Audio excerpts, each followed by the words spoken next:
So, recap on why even fiscal conservatives shouldn't trust Republicans in this state. They don't manage your money well enough. I'm Mark Stewart Greenstein, independent candidate for all of Connecticut, running for governor. Last night's debate had, of course, what party is more responsible on the budget? And the General Assembly is the most responsible, and both parties have been bad. Stealing funds that were earmarked for certain things, not properly putting away money for payments that are due, not holding the line on spending in the first place. Okay? The Republicans have been marginally better than the Democrats, but not good enough. They're not the ones making a big enough stink.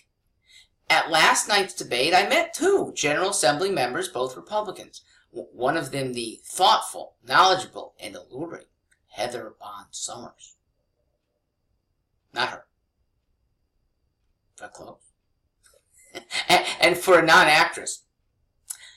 These two, I asked the question, where are the Republicans on convening to get money out of casino revenues, out of sports gaming, okay? They've liberalized from the Supreme Court. MGM has opened, and even if the Republicans don't have enough steam to pass something, because they are still in the minority, get together anyway. Maybe it's not even formal, okay? Maybe you can't open the State House.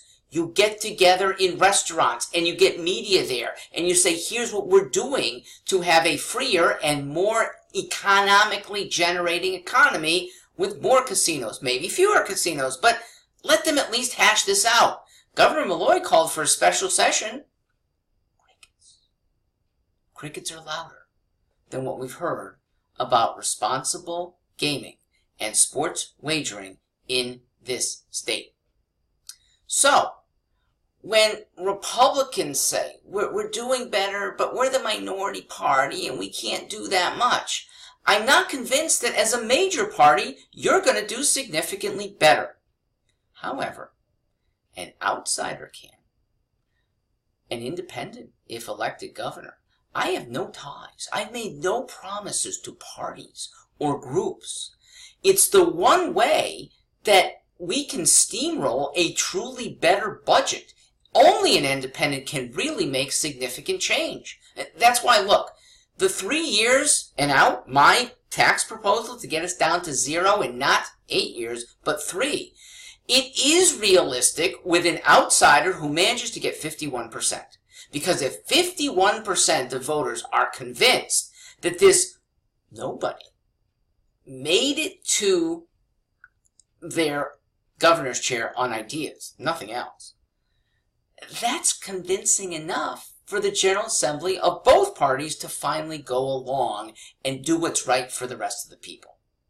So my suggestion to all voters, except for the few forceful, responsible Republican House Assembly members, and for the very few, there might be 3, responsible Democrat House Assembly members, retire the rest, okay? Show them the door. Let another generation do it better. And if they're outsiders, that's probably a good thing. The outsider who has managed her household's budget. The outsider who has run a small business without getting deeply into debt has already proven herself more than your average General Assembly member over the last 30 years. Okay?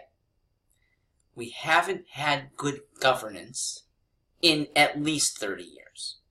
Let's use 2018 to make it better. Now, changing over a whole General Assembly is tough. I, at the governor level, am your heat-seeking missile. Because for the next 2 years, I can call out those who got through and aren't doing your will. Then, we'll say bye-bye to them in 2020. But maybe they'll reform. Follow your will. The will that puts an otherwise unheralded little guy in the governor's chair is really powerful. Please think that through. Thanks for listening.